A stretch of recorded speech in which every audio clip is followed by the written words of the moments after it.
بسم الله الرحمن الرحيم. الحمد لله رب العالمين، والصلاة والسلام على رسوله الأمين محمد وعلى آله وصحبه أجمعين. ربنا افتح بيننا وبين قومنا بالحق وأنت خير الفاتحين، آمين. السلام عليكم ورحمة الله وبركاته. جارێکی تر بە خزمەتانە گەمەوە لەم کاتە ناسکەیە بۆ پێشکەشکردنی ئاڵلقەیەکی تر، ئاڵلقەی سێم لە زنجیرەی گەوجاندنی کوردایەتی. دوای وەی باسی کارەساتەکەی ئەو نیوبەشەی باشووری کوردستانم کرد کە چۆن هەر ئاوا تەسلیم کرا و بە خیانەتێکی زۆر گەورە درایە دەست حەشدی وەحشی، و هەروەها دوێنە شەویش باسم لە وەزعیەتی پارتی بە تایبەتی و شخصی مەسعود بەرزانیش کرد و تەسەوریشم وهایە کە ئەوانە هەردوو لایەن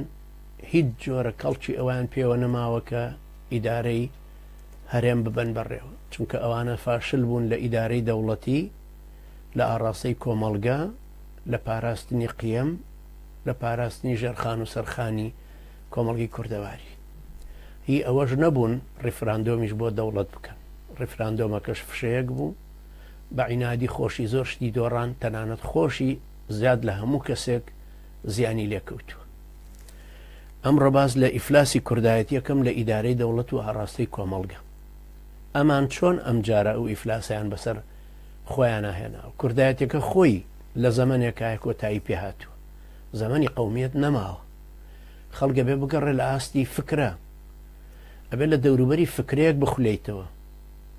پاشان ئەبێ باوەڕت بە فرەدیدی هەبێ، ئەبێ بزانی کە تۆ هەی یەکێکی کەش لە دوای سنوورەکەی تۆ هەیە. سنووری من کۆتایی پێدە کە سنووری تۆ دەست پێەکە، سنووری جەماعەتی من کۆتایی پێدە کە سنووری جەماعەتی تۆ دەست پێەکە، سنووری مڵکێتی من کۆتایی پێدە کە سنووری مڵکێتی تۆ دەست پێەکە، سنووری وجودی تۆ کۆتایی پێدە کە دەسەڵاتداری کە سنووری منی مەحکوم دەست پێەکە. هەموو شتەکان پێویستە سنوورەکان دیاری بکرێن، ماف و ئەرک و دەسەڵات پێویستە لە هەموو شتێکا دیاری بکرێن. ئەم شەو دێم باز لەوە ئەەکەم لە ڕوانگەی ئیسلامی و باسی ئەم تاغوتانە ناکەم کە ئیدارەی هەرێمی کوردستانیان گرتە دەست. لە ڕوانگەی دروستکردنی دەوڵەتەوە باسی یەکەم، چونکە ئەگەر لە ڕوانگەی ئیسلامەوە باسی کەم حاشەوەلی لە ئەمانە نە مسڵمان بوون، نە مسڵمانێتیان تایە، نە مەنهەجی ئیسلامیان هەیە، نە ڕۆژە عیبادەتیان کردووە، نە شریعەتی ئیسلامیان وەرگرتووە، نە بانگەوازی خواییان هەڵگرتووە، نە بەیعەتیشان لە گردنی هیچ مسڵمانێکە هەبووە هەیە. ئەوە لەبەر باز لەو لایەنە ئیسلامیان ناکەم. ئەوە هەڵەگرمەوە بۆ قسەی خۆم و نێوان خۆمان و ئیسلامیەکان کە یەکی وەکو مامۆستا عەبدولەتیف یا مەدخەلەکان کە بە وەلی ئەمری ئەزانن، لەوانەیە ئێستا شەر بە وەلی ئەمری بزانن. تەوان باس لەوە کەم دەوڵەتی فەڕەنسا کە دروست بوو، شۆڕشی فەڕەنسی هەمومان نەزانی ساڵی 1789 دروست بوو. شۆڕشێکی جەماوەری بە قووەت، شۆڕشی شەعبێک، بیرمەندانێکی زۆریان بر بەڕێوە، سیاسەت مەدارانیان بر بەڕێوە. ئەم شۆڕشەر کە لە 1789یە تۆ بێ حساب کەی لە 1570 دانتی لەسەر کۆمیدیای ئیلاهی نووسیوە. یعنی لە 1600 هەمووی بەردەوام هاتووە ململانەیەکی گەورەی فکری، دژی ئیمپراتۆر، دژی کلێسا، دژی فیۆدالیزم دەرە بەگایەتی کە 400 ساڵی خایە، دژی ئەو سیستمانە هەمووی خەڵکەکە بە بیرمەند و سیاست مەدار و بە دیندار و چونکە مارتن لۆتەریش لە 1570 مەزهەبەکەی خۆی دروست کرد، پرۆتستانتی. یعنی گۆڕانکارەکە لە ناخی دینەکەشە دیسان و دیندارانیشە شۆڕشێکی تری دروست کردەوە بەرامبەر بە کاتۆلیکی. لە بیرمەندی سیاسی و سەدانی وەکو جان جاک ڕۆسۆ کە گرێبەستی کۆمەڵایەتی نووسی. جان جاک ڕۆسۆ 14 ساڵ پێش ئەم تاریخە، پێش سەرکەوتنی شۆڕشەکە کۆچی دوایی کرد، بەڵام کتێبی گرێبەستی کۆمەڵایەتی نووسی بوو کە خۆلاسەکەی ئەمەیە گرێبەستێک لە نێوانی دەسەڵاتدار و خەڵکەکەیە هەیە. ئەم خەڵکە تەنازولیان لە کۆمەڵێک حقوقی خۆیان کردووە بۆی ئەم دەسەڵاتدارە بتوانێت دەستور پیادەکە، یاسا خەڵکە هەموو یەک لێ بکە لە بەردەم یاسایە. ئەنجا ئەوەی پەیوەندی هەیە بەسەر سەربازی و ئەمن و ئەمان و داخلی و خارجی و سکەلێدانی پارە و ئەم جۆرەشتانە، ئەوە هەمووی دەوڵەتی گرێتە بەردەست. بەپێی ئەم گرێبەستەش خەڵک ئەتوانێت ئەمانە بکە. ئەمەی فەڕەنسا کە ڕوویدا شۆڕشی فەڕەنسی تەمان بوو بە سەرچاوەیەکی گەورەش بۆ شۆڕشەکانی تر و بۆ میلەتانی تر لە دوای ئەو کە هاتن. شۆڕشی فەڕەنسیش بۆ خۆی متەئەسیر بوون بە کۆمەڵێک شۆڕشی تری وەکو هی ئەمریکا و مافی مرۆڤ لە ئەمریکا کە پێش ئەوان دیاری کراوە. ئەو ڕۆژەی کە کۆبوونەوەیان لەسەری کرد 5/5/1989 سێ نوێنەر هەبوون، واتە نوێنەرانی سێ چین هەبوون لە فەڕەنسا، پێیانوتن طبقات. ئەمە طبقەی دەرەبگایەتیەکانن یا بیرمەندەکانن یا طبقاتی دینیەکانن یا شتێکی لە وابەتانە. ئەمانە کۆبوونەوە زەختێکی زۆریان لەسەر لویسی 16 دروست کرده بوو کە اعترافیان پێ بکە. اعترافی پێکردن بەو سیفەتەی کە نوێنەری چینەکانی خۆیان. دوای ئەمانە یەکیان گرت ئەنجومەنی نیشتیمانیان پێکەرە 22 ڕۆژ دوای ئەو سەرکەوتنی شۆڕشەکە. ئەنجا عەهدیان کرد سوێندی خۆیان لە ناوخانە بە مقەدەساتی خۆیان سوێندیان خوارد کە هەر سێکیان وەکو یەک کوت لە ئیشەکەن، واز ناهێن کۆڵ نادەن هەتا دەستووردا ئەڕێژن. ئەم دەستورە ژواز لێنان هەتا مناقەشە ئەکرێ لەسەر ئاستی هەموو فەڕەنسا. وەختێک کە مسادەقە ئەکرێ ڕۆڵی خۆیانی تر کۆتایی پێدێن. جا تەماشا ئەم گۆڕانکاریە و سەیری ئەم دەستورە کەش کە لە کوردستانە حەمامی پێداخرا. لە ساڵی 1991 کە ئینتیفاڵزەکە بوو سوید مەسئولیەتی هەموو شتە تەکنۆلۆجیەکانی پەرلەمانی خستە گردنی خۆی، کۆمپیوتەر و خەتی ئینتەرنێت و خەتەکانی تر و چۆنێتی ڕەبتکردنی میکرۆفۆن و سەماعە و الحاصل اتصالاتی ناوە و دەرەوە هەموو شتێکی گرتە ئەستۆی خۆی و لە 92 بۆیان دروست کردن. لەو سەردەمەشا کورد بۆ خۆی پەرلەمانی بە شتێکی زۆر مقەدەس زانیکەوە لە 95 هەڵیان بژار 95 بەڵام یەکەم بڕیاری پەرلەمان کە 50-50 تەوزیعان کرد لە بینی دوو تاغوتەکەیە قووەتی سێم نەما، چونکە دائیمە قووەتی سێهم ضروریە لە نێوانی دوو حیزباکە هەن. مادام قانون نایگرێتەوە تەوازون دروست دەبێتەوە بە هێزی سێم. بۆیە بزوتنەوەی ئیسلامی زامینی ئەو دوو هێزە بوو کە بزوتنەوەی ئیسلامی نەما ئەوانە یەکجار بوون بە غول بوون بە دێو بوون بە عازیا بە هیچ پڕ نەبوون. بۆیە ئێستاش ضروریە هێزی سێم دروست بێتەوە ئەگەر ئەوانەمانەوە. ئەمەندان پەرلەمانانی فەڕەنسا دوای هاتن کەوتنە مناقەشەکردنی دەستور. 2 ساڵی ڕەبەق خەریکی نووسینەوەی دەستور و مناقەشەکردن و ئەو شتانی بووین هەتاکو ڕەشنووسی دەستورەکان تەرتیب کرد لە ئابی 1991. یەکێک کە ناوی تۆریەیە بیرمەندێکی فەڕەنسیە ئەڵێ دەستور بوو بە شتێکی مقەدەس. لە زانکۆ و مەڵبەند و قوتابخانەی مناڵانیشە مناقەشە ئەکرا، چاپ ئەکرا و ئەنێرا بۆ شار و لادیەکان هەتا هەموو لایەک مناقەشەی بکەن. بوو بە ڕاگەیاندنی مافەکانی مرۆڤ و هاوڵاتێتی. ئەمە عینوانەکەی بوو، ڕاگەیاندنی مافی مرۆڤ و هاوڵاتێتی، یعنی کە بووی بە هاوڵاتی فەڕەنسا. ئەنجاوان دیاریشیان کردو کەی ئەبی بە هاوڵاتی فەڕەنسا دوای 5 ساڵ. کەی هاوڵاتی و داماوی کوردی سەردەشتی یا ئامەدی یا هی ڕۆژاوە لە هەولێرا بوون بە هاوڵاتی. هیچ. ئێستا شەر پەناهێندە ئەو هەموو داماوەی لە کۆیان ڕاکردوەکانی دەستی ئێران و جمهوری ئیسلامی ئێرانی یا ئەوانەی ترکە لە تورکیا ڕایان کردوانەی لە سووریا ڕایان کردو ئاوارە بوون، ئەوانەی 5 ساڵ و 15 ساڵ و 20 ساڵیان تەکمیلە کردووە هێشتا چاوەڕێی ئیقامەن. ئێوەزانن چ جەریمەیەکە ئەمە؟ یعنی تۆ کوردێک لەو دی سنوورە مەلعونەکەەوە بەوای حساب کە ئێوە هاوڵاتیەکی ترە، خۆت وابزانی کە تۆ جنسیەت بەدەستە کە ئێستا عەبادی هەموو شتێکتان لێسەنێت. جەبزانە ئەو دەستورە شڕۆڵەی ئێوە داتان ڕشت کە مقەدیمەکەی جارە بۆ ڕازیکردنی ئەمریکا بوو لەبەڕێ باسی ئەبراهام لینکۆڵنەکە. برگەکانی ناوەی کە لەسەر تەکفیرە، کە لەسەر تیرۆرە، کە لەسەر قاچانەوەی وەکو خۆتان ناوتان ناو، لەسەر دوژمندارێتی ئەجنەبی بۆی هیچ کەسێ نەتوانە بەرامبەر احتیلال بوەستێت. هەموویتان کرد بە قانون و حکمی ئەعدامی لەسەر بوو. بسمیلای دەستورەکەتان بوو. بڕیاری یەکەمی پەرلەمانە هەڵوەشاوە سەخیفەکەتان دوو لەو ئاەت و حەدیسانی کە تایەتی بڕیاری یەکەمتان فیدرالی بوو بڕیاری دووهەم کوشتنی کوردی باکوور بوو لە قازانجی تورکیا بۆی مەرزی ئیبراهیم خەلیلتان بۆ بکەنەوە 1000 دانە پێشمەرگەی پەکەکەتان کوشت ڕسمی 500تان گرتبوو لەسەر جادەی دهۆک بۆ زاخۆ بۆی نیشانی میدیاکانی تورکیای بدەن و بە سەربەرزی و بڵێن ئەوە تا ئێمە هین لەو کاتی نێچیروان بارزانی فەخر و شانازی بۆەوە کرد ئەیوە ئێمە ناهێڵین ئاردیش بۆ قەندیل بڕوە لەبەر پەکەکەی لێبوو لە تەنگی بێگۆڤەدا پێش جەیشی تورکی کەوتبوون و دەوەن بە دەوەن و بنبرد بە بنبرد لغمتاندا ئەنا لێبێت جعفەرە پرتەش جعفەرە تورتەش کە ئێستا بووە بە شۆڕژگێڕی ئاش بەتاڵەکە کە لە 15,000 پێشمەرگەم لا بخۆم ئەمری ئینسیحابم پێدا ئەویش بە چاوێکی پلاستیکی زۆر قایمەوتی ئێمە هەموو شاخەکانی پێنجێمان ڕووماڵ کردووە لە قازانجی شێ لە قازانجی ئێرە دوایەوەی پاسدارتان هێنایە کۆیە دوایە ئەوانی تریش 92 کیلۆمەتریان پاکسازی کرد لە سەردەشتەوە بۆ خانێ بۆ پاسداران پارتی وێچێتی دوایەوەی جێشی تورکیاشتان هێنایە سەر قەندیل بە هەردووکتان جێشی ئێرانیشتان هێنا هەردووکیشتان جێشی عراقیتان هێنا مزاهدەی چی لەسەر کوردایەتیەکەن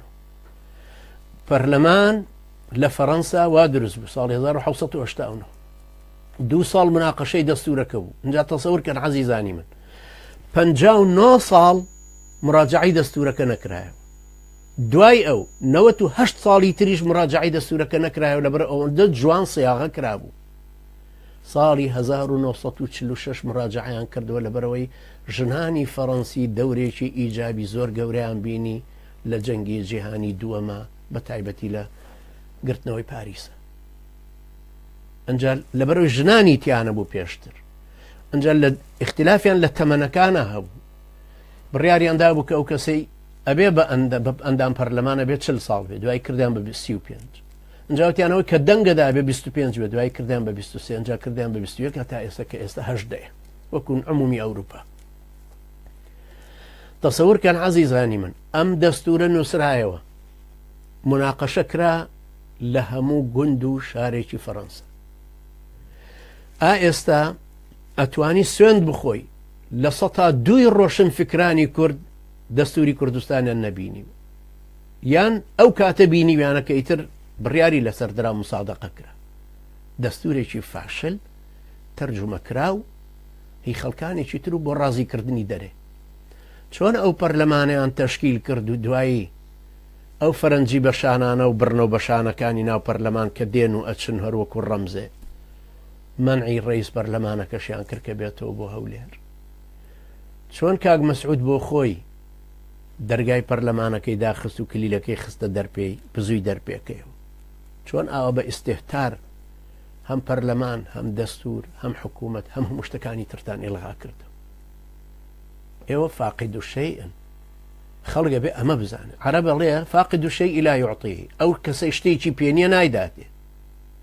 کاکە تۆ مەنجەڵە ماستێکت پێنیە داوای قاپێ ماستی چی لێ بکەم تۆ دەرمانت پێنیە من داوای چی لێ بکەم بۆ عیلاجکردن برا تۆ سەرتاژنی بێم داوای سەرتاشی لێ بکەم چیەکەی هەموو میهنەکانی تر و هەموو ئیشەکانی تریشوان تەسەورکەن ئەو دەستورەی فەڕەنسا یەکەمین خاڵ یەکەمین مادەی ئەڵێ قەولەکەی عومەری کوڕی خەتابە کە ئەی فەرموو مەتا ئیستەعبەدتم الناس وقد ولدتهم ئومەهاتهم ئەحرار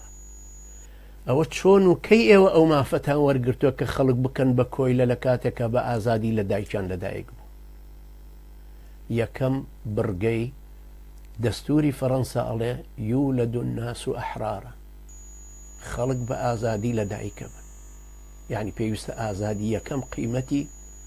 ئینسانیەتی ئینسانەکان بێت بۆیە لە ئەوروپای عەدام نەماوە بۆیە 50 کەسیش بکوژی 100 کەسیش بکوژی دەسەڵاتدارانیش هەمووی بکوژی ناتکوژنەوە چونکە ئەڵێ قیمەتی ئازادیەکەی لێ ئەسەنینەوە کە سجنە بێت نەک کوشتنەکەی کە ڕۆحی لێ بسەنینەوە ئەنجا تەسەورکەن ئەو مادەی یەکەمە کە باسی ئازادیەکە ئەو ئازادیان چۆن پاراستو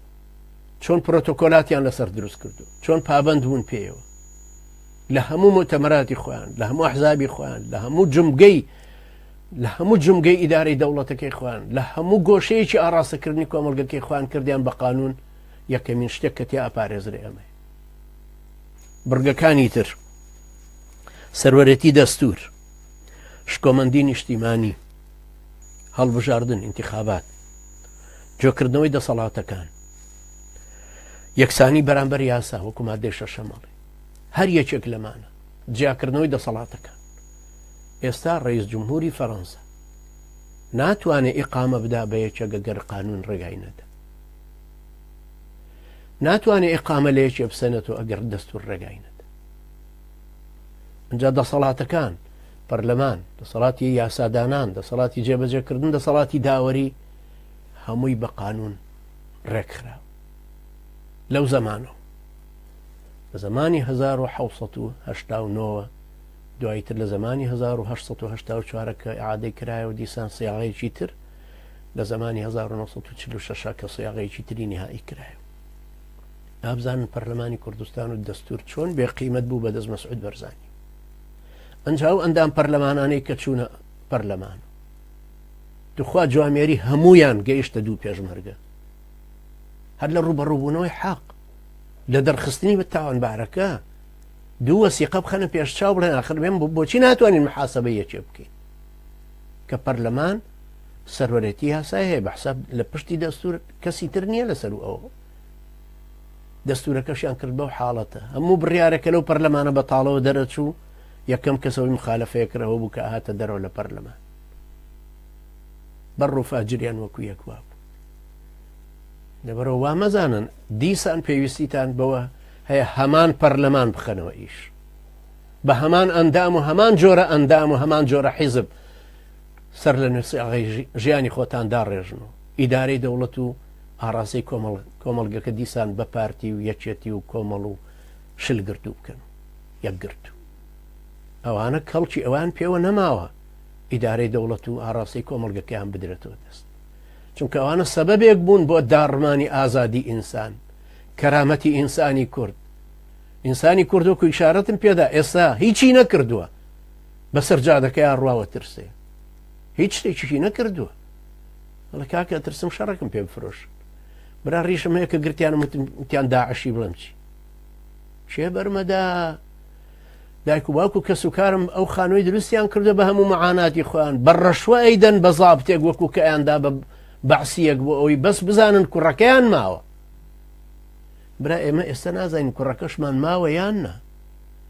کا قودس لای یەکێتی گیرا بوو کا قودس خەڵکی سموودە کا قودس هەر ناوی ئەسڵی قودسە دوای ئەوەی گیرا کەوتە لای یەکێتی دوای 3 ساڵیش نامەی بە سەلیب ئەحمەرە ئەهات بۆ ماڵەوە بەڵام نامەی بڕ ئێ باشە نابێ ئێستا بزانین ئەم کابرای لەکوێیە ئەگەر لە ژێر تەعزیبتانە مردووە نابێ بزانین قەبرەکەی لەکوێیە ژنێک و 4 مناڵی بەجێهێشت ئەی نابێ بپرسینەوە لەو مامۆستای فڕاندووتانە لەوی ترکە هەر یەکێک لەمانەی ترکە فڕاندووتانن لەم لاولاوە ئێ باشە هەر بپرسین و بزانین ئەم بزربوانەوان لەکوێن ئەوەنە دەستوریان دەستور بوونە پەرلەمانیان پەرلەمان بوو ئەمما حکوومەتیان ئێوە سەیریکەن هاوڵاتی و حکوومەت لە قانونی فەڕەنسیا چەند مهمە وەکو ئیشارەتیشم پێدا یەکەمین سیاغەی بەیانی یەکەم میثاقی یەکەم پەیماننامەی یەکەم ڕەشنووسی یەکەمی دەستورەکە باس لە هاوڵاتی بوونەکە باسی مافی مرۆڤ و هاوڵاتی بوون بۆیە ئەبینی کابرا لە ساحل العاجە فەڕەنسیە زانە زابد وە لە جێشی دیگۆلە تەقاعودەکەی بۆچێ بۆ ساحل العاج چونکە قومیەتی فەڕەنسی مەدرسەی قومی فەڕەنسی وەکو مەدرسەی قومی ئەڵمانی نەبوو کە بڵێ زمان و خاک و مەسلحی مشتەرەک و ئەمانە ئەبێ لەوێ بی یا لە وڵاتەکە بی نا کابرا بووە بە فەڕەنسی بنبلە بوو بە ڕئیس جمهوری جەزائر بەڵام لەبەرەوەی زابط بوو لە جێشی فەڕەنسیا تەقاعودەکەی بۆ چوو بۆ جەزائر وەلەو ڕئیس جمهوریش مافی خۆیەتی چونکە هاوڵاتیەکی کە سەیری ئەەکەی ئەمانەی کە پاڵێوراو بوون بۆ پەرلەمان 35 ساڵەکان ئەوانی دەنگیانەدا 23 دوای بوو بە 21 دوای بوو بە 18 هاوڵاتێتیەکە لە دوای 5 ساڵ خەڵکە بوو بە هاوڵاتی فەڕەنسا قانونێکدانرا پێی وترا قانونی تەعینات. قانونی تەعینات لە سەرەتاوە بە دەستورەکە ئەڵێ هەموو هاوڵاتیەکی فەڕەنسی، پاشان دوایش لە تعدیلەکە ئەڵێ هەموو ئینسانێک لە فەڕەنسا مافی تەعینبوونی هەیە مادام مەرجە فەنیەکانی تیان. کابرا مهندسە ینی تەعینە بێ بە مهندس، هەموو ئەوروپاش لەسەر ئەوە ئەڕوە. ئێستا کوڕی تۆ بێ بە مهندس، کوڕی یەکێکی کەشکە لە دیگۆلەوە هاتوو هەرە ئەبێ بە مهندس، مادام کەفاەتی هەردووچیان وایە. هەلی ڕەخساو لە بەردەمی هەردووچیانە هەیە، هەردووچیان زمانەکە زانن دەرەجاتیان هێناوە ئەو لەو دایرەی کە قبوڵەکرد. فەرقی بەینی مناڵێکی سۆمالی و مناڵێکی نەروێجی و مناڵێکی ڕووسینی، ئەم وڵاتەش هەمووی بە قانونە ڕاوەڕ. ئەم قانونی تەعیناتە بزانە لەکوێ و داماوی ئێوە لەکوێ. خەڵکێک مهندسی کۆمپیوتەرە کەچی دەرگاوانە، یەکێکی کە مهندسی زەراعەیە لە دایرەی تاپۆ تەعین بوو. یعنی شتێکی زۆر غەریبە بینی، هیچ اختصاصە لە شوێنی خۆیان نییە لەبەر تەزکیەی حیزبی. یەکێک وەک حەیوانە،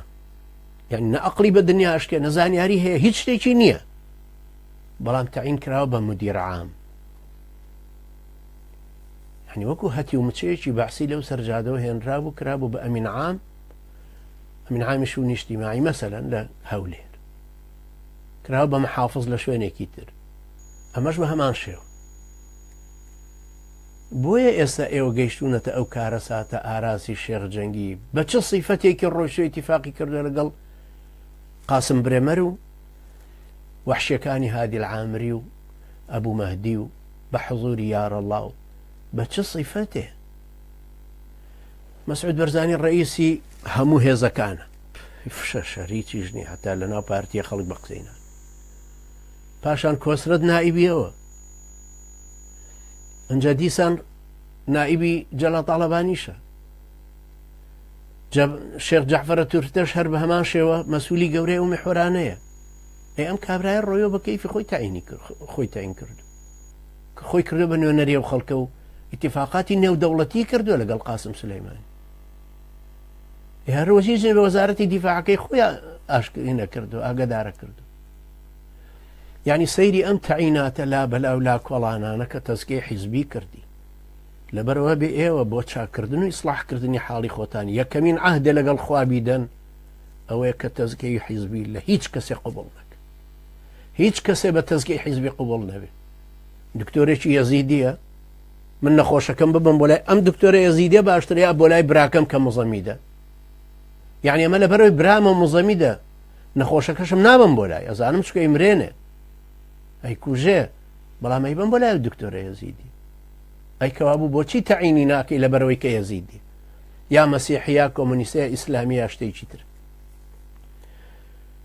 ئەو تەعیناتی کە لە فەڕەنسا لە ئەو سەردەمانەوە بوو هەتاکوی ئێستاش هەر بەڵکو خۆی ماوە. لە پێناسەی حیزبە دەسووری فەڕەنسیە لە حیزب مەدرسەیەکی گەشەکسەندنی کۆمەڵایەتی، یعنی تۆ لە ناو حیزبە گەورە ئەبی پەروەردەبی، لە ناو حیزبە چاوێکرێت، تۆ لە ناو حیزبە یعنی ئێستا تەسەورکەنەوەی عمرێ بێ بە 18 ساڵ. طبعا لە وڵاتانە و لە وڵاتانی تریش هەیە هی گەنجەکان پێش 18 لە ئیتیحاد تەلەبەیە لە ئیشێکی میهنیە لە نەقاباتە لە جەمعیەتێکایە وردە چاوێکرێتەوە لەسەر مەنهەجەکان. ڕۆژانی انتخابات کە دێتە پێشەوە لەو سەرجادەیە ڕاوەستە هەموو حیزبێک بەرنامەی خۆی دەدات، ئەڵێ ئەمە ئێمەین. کەچی ئێمە کاک بەرهەم ساڵح هاتووە وعدێکی انتخاباتیەدا ئەڵێ بۆ هەمووتان حساب بانکیە بێ، چونکە ڕقەمی شخصیتانە بێ، هەر یەکەم موچەکەی خۆی بۆی دێ بۆ ئەوێ بۆی دێ بۆ حساب بانکەکەی خۆی وەریەگری. قەشمەری کرد. ئەمە کاورە کە جنسی ئەمریکی هەیە، ئەمە کە لە هەمویانەوانی کە باشترە، ئەوانی کە درۆی گەورەترەکەن. ئەنجام هەموو مافیایی کە دروستیان کردەوە هەموو دزی و جەردەی و خراپەکاری کە کردویان، ئەوانە باس ناکەم چکەوە هەمووتان ئەمە ئەزانن. من باز لەواکەم ئادەی بزانن ئەمە فەڕەنسا و دەوڵەت تەشکیلکردنی لەو سەردەمە 155 ساڵ لەمە و پێش کە دروستی کردو چۆن ئەو دەستورەی داناوە چۆن ئەو قوانینان چۆن لەسەریشی ڕۆیشتووە ڕەشپێستێکی غانە هەروە لە فەڕەنسا تەعینە بێ هەر وەکو کەسپی پێستێکی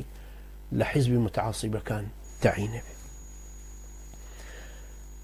لەوێ وا لە ئەوروپا حیزب بریتە لە مەدرسەیەکی چاوکردنەوە و گەشە و نەشونمای بیرروهۆشی سیاسی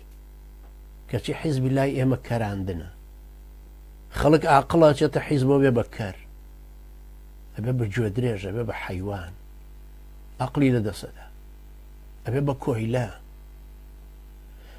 لە قیادەی حیزبەکە شایە ڕئیسەکەی پێڵێ ڕێیتان چییە بۆ فڵان مەسەڵە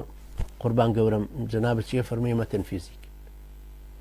هەروەکو ئاغا و کۆیلەیەتێک باشە بۆ ڕازیت کە بچیتم حیزبەوەکەوە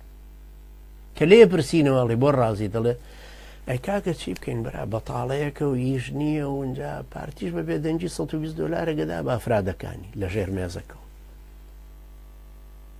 هی تەسەورکەن خوشکێکی بەڕێز هەری پارتیش بتوان لە ناو پارتیا بوو محتەرەمێ بوو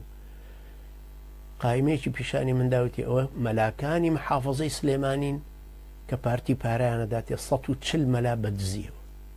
قایمەکەش لایم خوشکە بەڕێزە ببوانی تر چەند بدە هەموویان وان نەزانی ئەو پارتی وای وێچێتیوانی پارەی دزیەکە ئاواتە و زیایان کرد بۆیە خەڵکیشیان فەقیر کرد هەر موچەیان نەدا هەر خەڵکیان فەقیر کرد و تەعیناتیان نەکردن بۆەوەی مەجبور ببێ بە پێشمەرگە باش 140,000 پێشمەرگەتان تەعین کرد ئێکوە کوێیان پاراست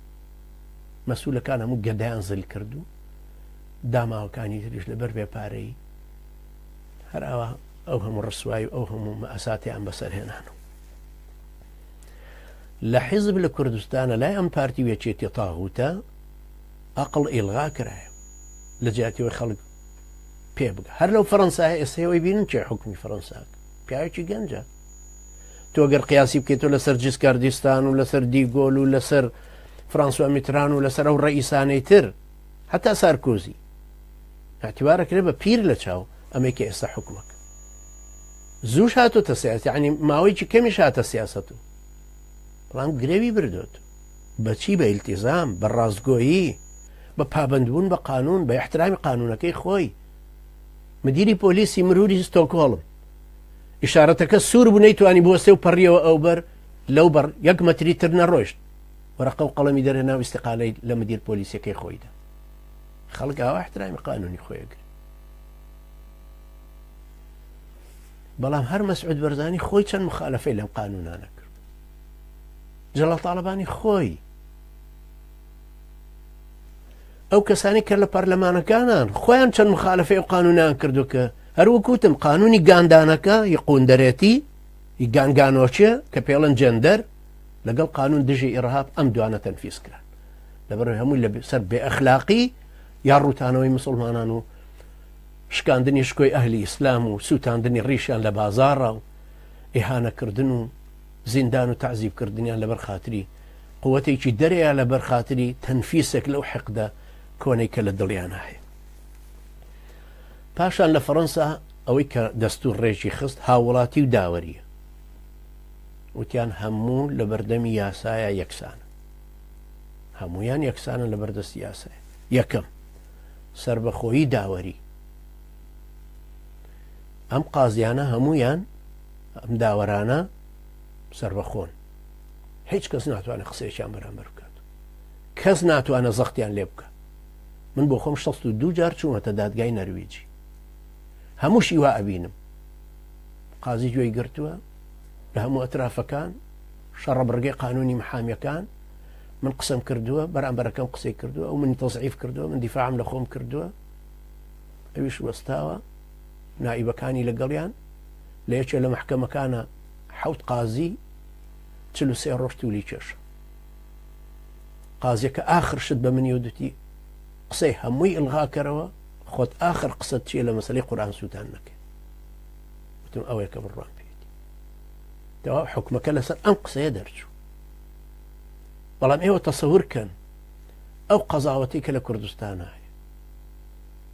آخر وەرە کابرایەک لەسەر حفاظە دزین 11 ساڵ سجن لەسەر حفاظە لەسەر شیری مناڵ. باشە ئەم قازیە ئەم قانون ئەم داوەرە ئەگەر بەپێی قانون حکمی کردووە برا قانونی دارستانی جوان نییە. بەخوا شێرێک لە دارستان پێی عیب بە قانونی وا دەرکە کە حیوانە. ئەمە نابێ شتێکی قانونی بێ بڵێ کابرا حفاظەی دزی وەڵا لە بڕگەی مادەی ئەوەندە بڕگەی ئەوەندەی عقوبات 11 ساڵ سجن بە شەرتێک کابرای خاوەن حفاظە و دوکانەکەش هاتوونە با بە گردنی ئازابێ پارەی لێ بۆ پارەکەی نەدزیوە بەس پێویستی بەم حفاظانە بۆ بۆ مناڵەکەی موچە نییە. ئەگەر بەپێی قانونیش نەی کردووە بابە من لە لاهوری شێخجەنگیەوە فێر بوو ئەمە شەقاوەیە کراوە بە هاتۆ لە کۆڵانەوە هاتووە من لە گاوچی قومار چییە؟ ئەمە چ سیما و سیفەتێکی داوەری پێوەی لەبەرەوە ئەمانەش پێویستیان بە ڕادان و لادان ئەبێ ئەو کەسانە ئەم جارە بێنەوە کە قەداسەتی قانونەکەیان لەبەرچاو. ئەو قەداسەتی قانون و یاسا و دەستورەش قەداسەتەکە وەرناگرێ حتا وەکو ئەم دەستورەی فەڕەنسا خەڵک لە لادێ و شارەکانە مناقەشەی نەکە. بەخوا من بیرم دێر لە گەرمیان ژنەگەی وتخوا هەندێکم لەو کتێبانە بۆ بێنە حەمام داخ واتە بەو کتێبی دەستورەی کە چاپیان کردو سربەخۆیی قەزا یەکسانی خەڵکی لە بەرامبەریە. ئەنجا حەسانەت القەضا هیچ کەسێ لە هیچ وڵاتێکی قانونی لەم ئەوروپایە ناتوانێت قازیەک بترسێنێ. مخابراتی نەرویجی ئەو هەموو تەلفیقەی بۆ من دروست کرد ئەو هەموو قسێ قازی چاوەڕێی قسەی خۆیەکە هیچ کەسێ ناتوانێت زەخت بخاتە سەری بڕیاری خۆیەتی خۆی چۆن قەناعەتەکە بە قسەکان و هیچ کەسێکیش ناتوانێت تەهدیدی کە. ئەنجا ئێوە تەسەورکەن یەکێ لە هەڵەبجە گیراوە بە تۆمەتی تیرۆر یەکێک ببێ بە محامی ناوێرێ دوو کەس چنە پێشوەڵن کاکە ئەمانە محامێتەکەی بۆ بکەین لەو لا سمێڵ بابڕێک بە دەمانچێکە تەهدیدیانەکە وانە تیرۆریستن کەس ناتوانێت دیڤعیان لێ بکە. ئاخر هیچ شتێکی لەسەر ئیسپات نەبووە نا تیرۆریستن ئەوانە خەلای نائیمەن هەموو عایدی داعشن. باش یەکێکی کە لە هەولێر گیراوە لەسەرەوەی لە فەیسبووکە سەلامی ناردووە بۆ یەکێک وتوێتی ئەرێ هەواڵی شام چۆنە یعنی ئەزانە کە ئەمەی بەرامبەرەکەی لە شامە لە سووریایە. تەسەور کە ئەمە محامیەکەی کە ئافرەتێکی بەڕێزە ئەڵێ هەرچەند ئەم توانی بە ئەمەویست دیفاعی لێ بکەمەوە تەهدیدیانەکردم یا بە مەلەفەکە یا بە سەختکردنی ئیشەکە لەسەر خۆم. ئەمە چۆن قیاسەکەی تۆ لەسەر شتێک کە بتوێت دەوڵەتێکی مەدەنی قانونی دروست بکەی قەزاوەتەکەی حڕ بێ. ئەم محامیانە چەند ترساون جا تۆ سەیریکەن برایانی و عەزیزی. مشەڕەف قانونێکی دەرکرد ڕئیسی پاکستان عسکەری جەیشی لە بەردەستای و انقلابی عسکەری کرد بە ڕۆژی نیوەڕۆ لە مزگەوتی لالیدا بە کیمیاوی سێ دفنی کرد و خستنیە قەبرەوە لە بەرچاوی هەموو عالەم. بەڵام قانونێکی کە دەرکرد مخالیف بە دەستور هەرچی محامی پاکستان هەیە مزاهرەیان لێ کردن و هاتنە سەر جادە قسەی مشەڕەفیان شاقتی هەڵدا وردیانە دەر. ئەوە لە وڵاتێکی پاکستانە کە وەڵاهی 7 ساڵ من لە پاکستان بووم لە هەموو شتێکگەچێت لە وڵات نەوێ. یعنی تۆ کە پارەت هەیە بڕۆی بۆ ئەوێ و جنسێت نییە ئەتوانی 200 کەس بەکرێ بگری و مزاهرەت بۆ بکەن بۆ ناوی تۆ ڕسمی تۆ بەرزکەن و مزاهرەکەن لەو سەری مزاهرەکە کە تەواو بوو بە زەمەن یا بە شوێنەکەی ئەڕۆنەوە بۆ ماڵەوە. یعنی تەسەورکەن لە عاشورایە شیعە پارادا بە سونی کاکە وەرە سینەزەنیمان بۆ بکە و بڕۆرەوە ئەوی ژەڕاتە سەعات 4 سینەزەنی و ئیمام حوسێن و ئەگری و ساعت 4 کاکە من دەوامەکەم تەوا بۆ ڕۆم و پارەکە وەرەگرێ وەڕات. لەم پاکستانەیە محامی نەیهێش ڕئیس جمهور قانونیە دەرکە. لە میسر جەمال عەبدوناسر سادات حوسنی مبارەک و ئەم تاغوتە سیسی هەموویان هەوڵەدەن کەوا قانونەکە بگۆڕن بە میزاجی خۆی دەستور بگۆڕێ محامەکان لە ڕوویانە هەرەوەستنەوە. ئەی باشە لە وڵاتی ئێمە ئەوەی زۆر داماوە و بێدەنگ کراوە محامیەکانن. یعنی تۆ تەسەور کە ئەم محامیە داماوە ناتوانێت بەرگری لە خۆی بکە ئەڵێ کاکە بە پێی قانون ئەمە نابێ ئەڵێ ناوە راپۆرتی تری پێگەیشتووە کە تۆ ئەگەر لەو مەلەفە نییە. ئێ باش ئاگام لێنێ من مەلەفی تاوانبارەکەم لەلایە چکە من مدافعی ئەوم وەکیلی ئەوم محامی ئەوم ئەڵێ نا بەڵگەی سڕی هەیە. چۆنە بێ بەڵگە سڕیانە لە محامەکەی بشارێت و ئەگەر ڕاستە.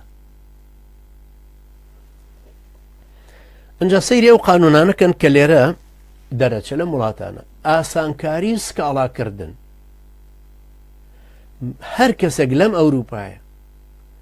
وەلەو تێپەڕێ بە وڵاتەکەشە بە فەڕەنسا تێپەڕی ئەتێشکات لێچێ بکەڵێ وڵاوە قاچی خستۆتە بەرقاچم یا مۆڕی لێ کردوێ فڵان شتی کردو ئەوە نییە بڵێ بابە دەوە شتێکی وا چیە کاکە گردنی ئازاکە و بڕۆ وەکو لە کوردستانە لە وڵاو فیشەکی پێوە نامەڵ بابە بەس نییە بەرنەکەوتوی دە بڕۆ گردنی ئازاکە و بڕۆ برا جاریش کەش دێتەوە سەرم جارە بە کلاشن کۆف دێ لێرەوانیە ئاسانکردنی سکاڵاکە جا ئەمەشە گەڕێتەوە بە ساڵی 1970 یعنی تۆ یەکسەر کە ئەڕۆی لە وڵاتانە شکاتێکەکە یەکسرە پرسن و ناو دەنووسن و ڕقم و تاریخ و هەموو شتێک دەنووسرێ و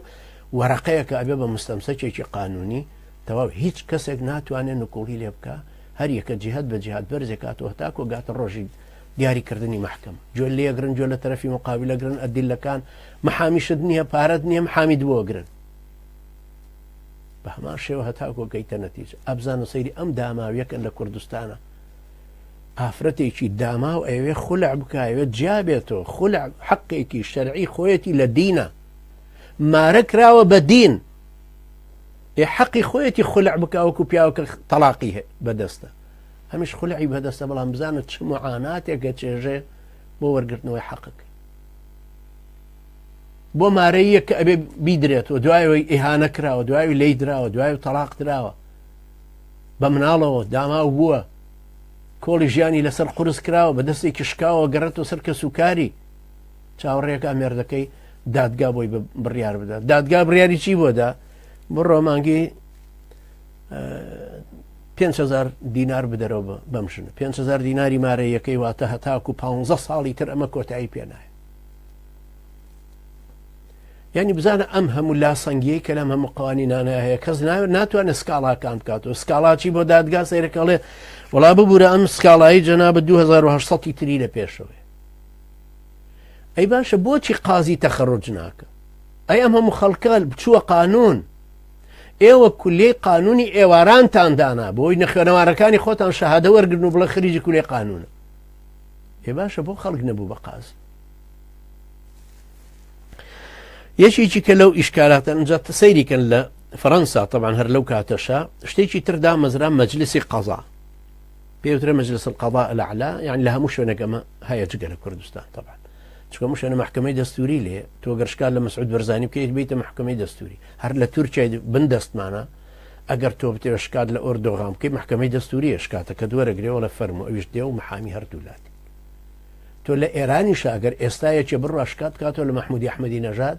یان لە حەسەنی ڕوحانی محکەمەی دەستوری هەیە ئەنجا مەجلسی قەضای ئەعلا هەیە کە محمودی شارودی ئەی بربڕێەوە و پێشتریش هایەتوڵای سەنعانی مەجلسی قەزای ئەعلای فەڕەنسا کە دروست 14 ئەندام بوو ڕئیس جمهور خۆی مۆرەکەی لەلا بوو یەکێکە لە ئەندامەکان وەزیری عەدلیش ئەندامێکی ترە 6 قازی تری فەنی واتە ئەوانەی ڕیشیان سپی بوو سەریان سپی بووە لە قەزاوەتە ئەمانە دێنە پێش یەکی تەسەور کە لای ئێمە ئەو قازەی کە حاکم فڵان یەکێتی دایناوە تەواو هەرەمە کولفی کول هەر ئەمە ئەم لە چاو ئەوانی ترا و اختصاصەشی نییە خەڵکێکەیە ئەویش سەری سپی بوو هەر لەم قانونەیە بەڵام بە تەسکەی حیزبی ئەو ناچێتە سەروتر ئەو ناوێ بە مەسوولی دادگا ئەوی تریانەبێ یەکێکی تر لە کارەکانی ئەو مەجلیسانەی ئەوان ئەڵێ لە هەموو شتێکە لە هەموو کێشەیەکە کە لە بینی هاوڵاتیەک و حکومەتە ڕووەدا ئەولەویەت ڕەچاوکردنی ئەولەویەت بۆ هاوڵاتیەکێ مافی هاوڵاتیەکێ مادام عیلاقەی بە ئەمنیەتی وڵاتەکەەوە نەبێ ئەنجا تەسەور کە هەزاران هەزار کێشە هەیە لە سوید مەسەلەن کابرایە 2 ساڵ لەمەوە پێش بانقێکی دزیوە بڕیوێتی و تەواو دوای ڕۆیشتووە مەسەلەن لە فەنزوێلا گرتویان کە هاتۆتەوە تەواو لە 2 ساڵ یەک ڕۆژی بەسەرا ڕۆیشتۆ لە بەرەو ئەو یەک ڕۆژە حەقی ئەوە نەماکەی تر بیدەیتەوە بە دادگا وەلەو بانقە و بڕیوێتی چونکە بە تەقادم واتە کۆنبوون جەریمەکە ئەسڕێتەوە باش ئێوە تەسەورکەن ئەوەی کە مافی نییە هاوڵاتیەکەی ئەو لەوێت بۆ مەسئولە ئەو لەوێت بۆ بەرزانیە ئەو لەوێت بۆ تاڵەبانیە ئەنجا بۆ معسوومەکانی دەوروبەریان ئەها کە یەکێتی کۆنفرانسی کۆنگرەی گرت جەلال تاڵەبانی بە ئەمری جەلال تاڵەبانی وتی 14 کەس نایەنە ئینتیخاباتەوە جەلال تاڵەبانی و فواد معسووم و کۆسرەت و بەرهەم و جەبار فەرمان و شێخ موس و فڵان و فیسەرەمانە نایەنەوە ئەوە ئیمامە معسوومەکانی چۆن شیعە 14 معسوومی هەیە یەکێتیش 14 معسوومی هەبوو ئەوانە نایەنە ئینتیخابات ئەوانەی لای پارتیژە چنە ناو ئینتیخاباتی حیزبەوە سەرۆک خۆی ڕازی نەبێوانی تر هیچی نایەنە ناو ئینتیخابات وەلەو بە پێی دەستوری حیزبەکەش هەمووی مافی ئەوانە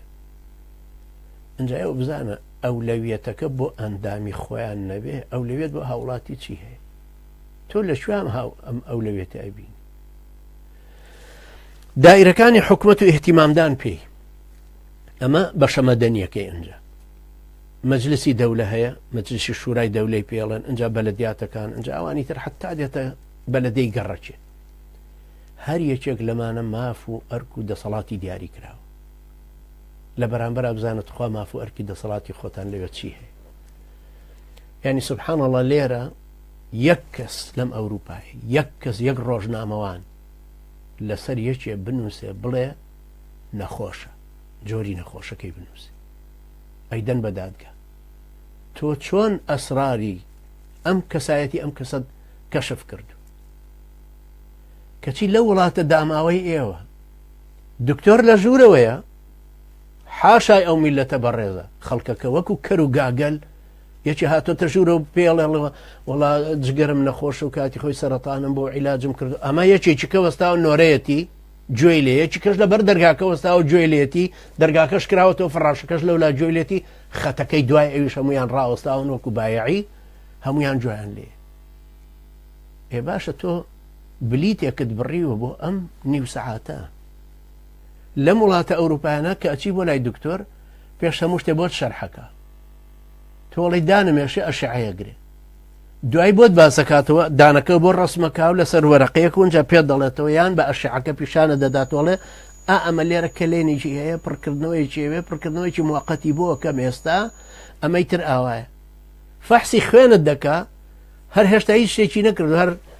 یا زەخت دەگرێ هەر لێرە لاسیکەکەی قایم کردوون جاڵێ ئەوە ئێستا لاسیکەکەم قایم کرد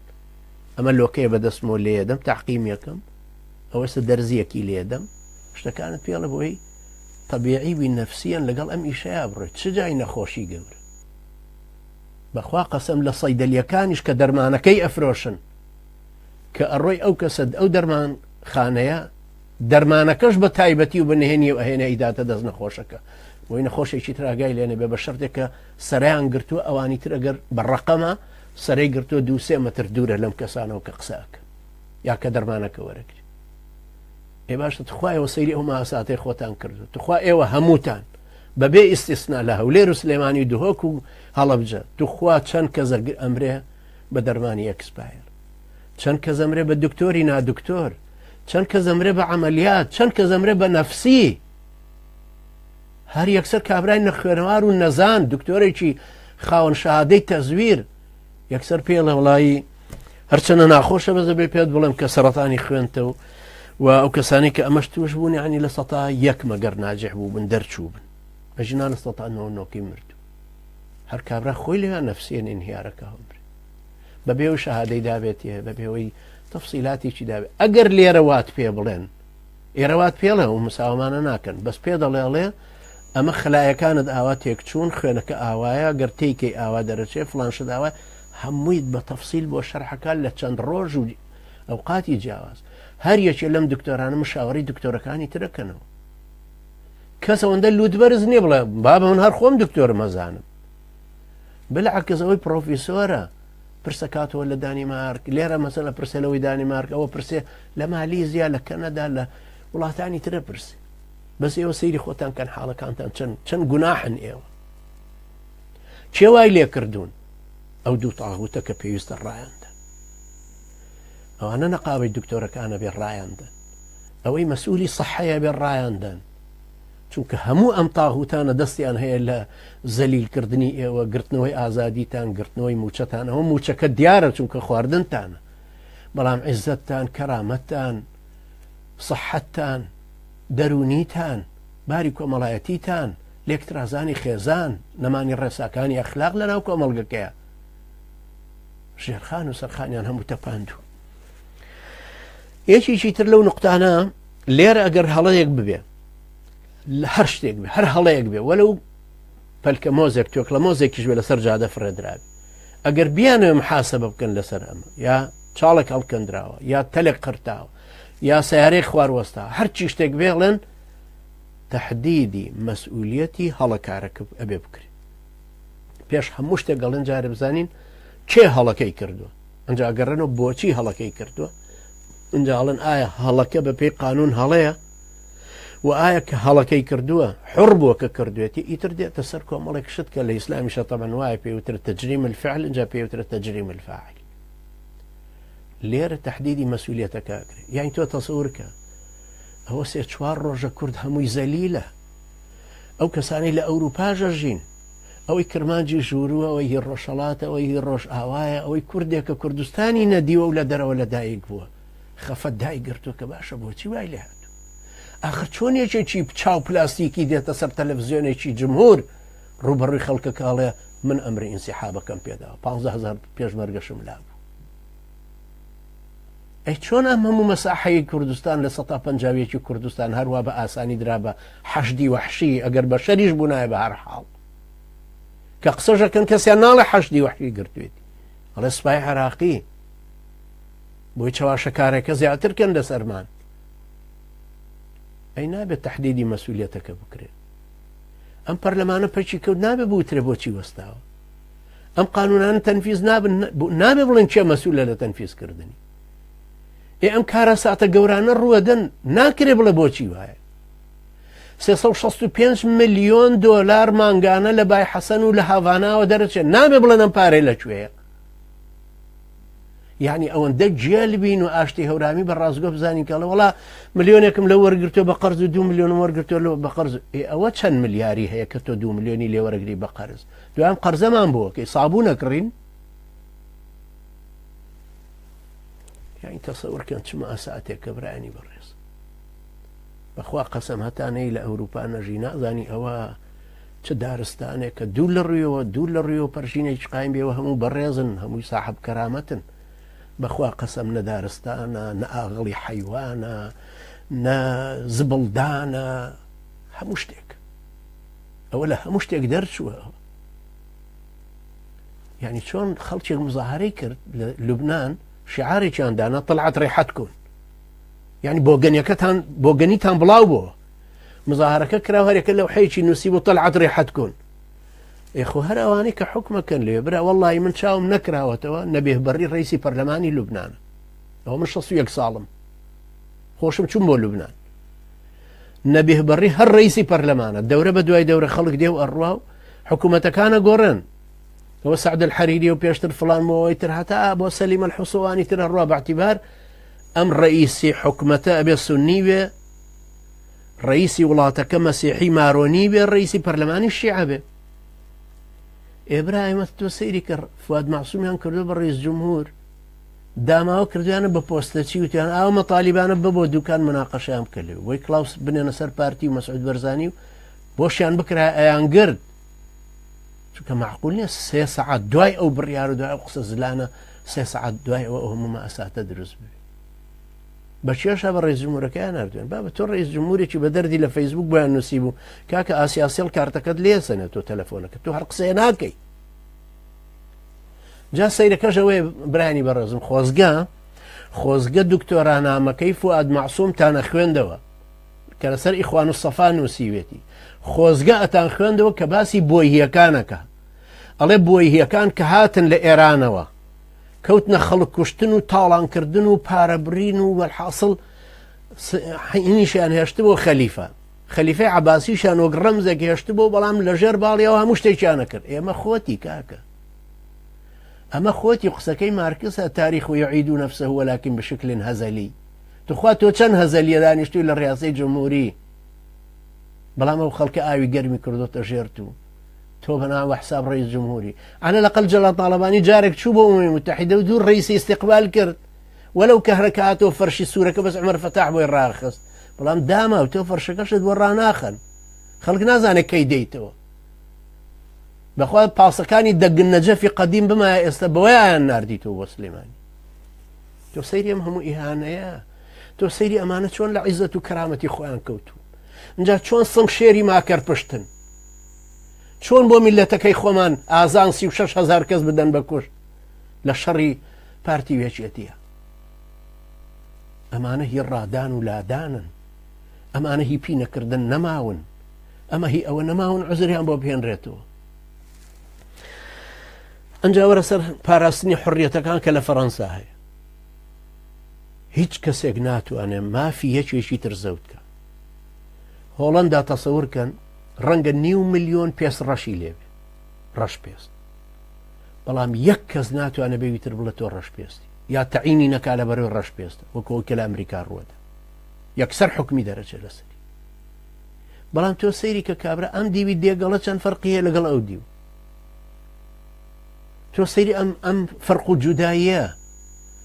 شتێکیشم بیستۆ نازانم چەند ڕاستە هیوادارم ڕاست نەبێت ئەڵێ بەرزانیەکان ناهێڵن جامانە سوورەکە کە وەکو هی خۆیانە یەکێکی تر لەسەریکە هەروەکو ئال سعود کە ناهێڵن یەشماغە سوورەکە یەکێکە بیپۆش تۆ سەیری ئەم جوولەکەیەتیە تۆ سەیری ئەم ڕموزە ئەم شخۆسانی کە بە خۆیان دانا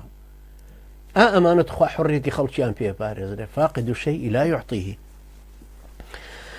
بنسبة نقاباته أحزاب طبعا ولا ديار فرنسا أحزاب أنواع واشكال هي أحزاب يميني هي واشتراكي هي وحزب اشتراكي فرنسي هر خوي مدرسي كي اشتراكي كان بو هر وكتون للسويد ولا إسبانيا ومدارسي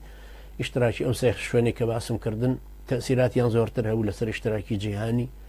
هروها أحزابي ليبرالي ويمين وقومي وأنواع واشكال طبعا أحزاب هي وأنا بيوزناك باسي شي كم نقابات يشمو ما نزانين ونقابات لها مولاتك هاي يعني هو تصور كالنقابيك لكردستان هاي هرناها الله اشتيشو هاي نقابي صحفين هي نقابي الروجنامة وانا مثلا بلا ما مر رجل الروجنامة وانا بكوش دانا توان هيت شتيوك شكاتي يشبكا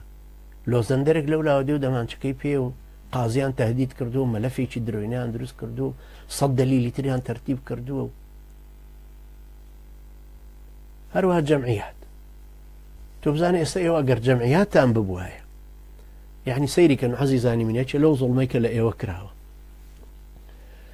بياويشي برز لباكستان هاي عبد الستار ايدي بالرحمة خوي ليبه بياويشي دولة من بو 5,000 إسعافي دانا أبو لسر رقابانا كاني باكستان 5,000 إسعاف طبعا هر إسعافي كي سي سايقي به چونك 24 ساعات تقسيم مش سي كيتو بيبه 8 ساعات دوامك هر يچك لم سيارانش أبي خيرا إسعافات أولي بزاني أم نفرانا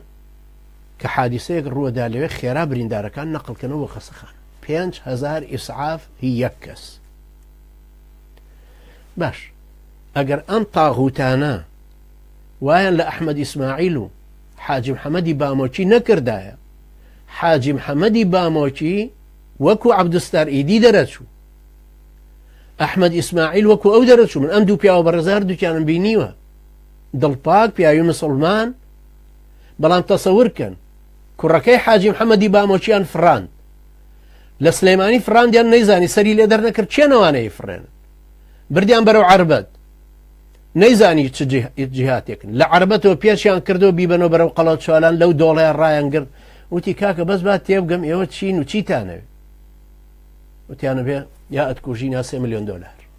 ايوه تي باش بيدن بخوتان ايوه خوتان يا تمثيلي شوينه كنا وتي يعني ما يشتي بخوانا وكان شان زان هو نايلم لبرو كابراش ما وجاري بلكو توبك بخوا خوشي بو جرامو بو خوايا قسم خوي بو جرامو كتونا افران دويان اخر ام طاغوتانا انجا بامري ما انجلاليش ام طاغوتانا كخويان موچي خلچيان بري نانهج رحم الرداي امتك لنا خويا بزي بيتو بسر خلچي ترى استا هر او اوارانا يا او مهاجر برزاني اهلي دوز او هم جوامر ازانه والله بيج مرقمان هبو هي دوز بخوا قسم كبكلاريا كان بقرميانيان ود آزان لضمني آزاترين آزا كان خلشي دوز بون ئەم پیاوە شەریفانە ئەم خەڵکە بە سەبرە کە فرۆشراون مەسیریان وای لێ هاتوونەتەوە ئێستا ئەبێ بڵێن بچن بۆ کوێ نەمنەزەمێ هەیە ڕایانگرێ ئەبێ ڕووبکەنەوە ماڵە فەقیرەکانیان هەر ماڵێک 30-40 کەسی بەرکەوێ ئێوە تەسەورکن برانی بەڕێزم ئەگەر ئەم دوو تاغوتە ملهوڕە پارتی وێچێتی کەرامەتی ئینسانیان بپاراستایە برا هەر عەلی قەرەداخی ئێستا مەشروعە ئیغاسیەکەی خۆی هیڕابیتە گەورە کرد عەلی قەرەداغی کانە خەڵوزەکانی لە دهۆک تەرتیب کرد کە بەردی ئاسنین بفرۆشێ بە ئەستەمبول کاتێک گەیاندیەوەی مەشروعێکی گەورە بێ ئەو فازڵ میرانی کە ئەڵێ هەولێر و سەماوەردووجان فەرقیان نییە ئایدی عراقن دەستی گر بەسەریە یەکا کە هەرو منەزەمە ئیغاسی ئیسلامیانە بمایە ئێستا خەڵکەکەی بۆ بەخێوە کردن برا ئێوە زۆر مەزڵومن بەخوا قەسەب زۆر بێڕێزکراون هی ئەوەی ئاوردنەوە لە ئەقڵتان لە دینتان لە غیرەتتان لە جوامێریتان هی ئەوەی ئەم دوو تاغوتە تف و لەعنەتکەن بەبێ فەرق و جیاوازی لە نێوانیانە وەکو یەکوان هەردوو لایەن دڕندەن پیاو خراپن خائینن حیز و دزن هی ئەوەیە شۆڕشی نان و ئەمان بەرامبەریان دروستکەن شۆڕشی نان و ئەمان کە ئینشاءڵڵا بەڕێوەیە عەزیزانی من ڕاپەڕن لە پێناوی کەرامەت و ئینسانیەتی خۆتانە هاوارتان لێ هەستا بۆ موچە نابێ وەکو بەنو ئیسرائیل بن هەر لیفومیها و عەدەسیها و بەسەلیها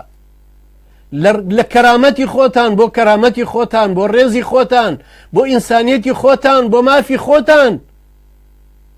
ئێوە هیچ نەبێ حیزبی بەعز ئازادیەکەی لێگرتبوونەوە بەڵام نانی ئەدانێ ئەمانە نان و ئەمانیان لەدەستەندوونەتەوە پێویستە شۆڕشێ بەرپاکەن بۆ ئەوی نان و ئەمانەکەتان بجێڕنەوە بۆ خۆتان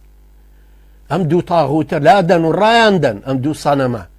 جورئەتتان ببێ فرسەتێکی گەورەشتان دەستکەوتۆ چاوشۆڕن چاوحیزن ئێوە بە جورئەتێکەوە مواجهەیان بکەنەوە یەک جار لە ناخی خۆتا بڕیاری ئەوە بدە وەکو ئینسان بژی کەم بژی و کەڵ بژی خۆی پەروەردگار یارمەتی دەری ئێمەش و ئێوەش بە بەرچاومان ڕۆشن کە غیرەتمان بجوڵێنێ و هیدایەتمان بدا و ئازامان کە جوامێرمان کە عەقڵمان بۆ بژێڕێتەوە دینداریمان بۆ بژێڕێتەوە بە غیرەت بینەوە بۆی بزانین کە ڕوبەڕووبوونەوەی ئەم تاغوتانە ئەگەر بە بێدەنجیش بێ هەر جیهادە من رأى منكم منكرا فليغيره بيده ومن لم يستطع فبلسانه فمن لم يستطع فبقلبه وذلك أضعف الإيمان آخر فرميتي فبقلبهش هر جهاده هر گۆڕینی منکەرەکەیە لەبەرەوەی تۆ لە ناختە ئەگەر ئەمانەت ڕەفز کردو وتت بۆ قۆناغینا دوای جورئەتت دەبێ بە زمانیش بڵێینا یەک جارێک یەک ئیرادەی خۆت بە قووەتکەرەوە لە جارێکە بڕیار بدە بڵێ ئەبێ وەکو بەشەر بژیم مردنیش بەدەستخوای پەروەردگار أقول قولي هذا واستغفر الله لي ولكم وجزاكم الله خيرا والسلام عليكم ورحمة الله وبركاته.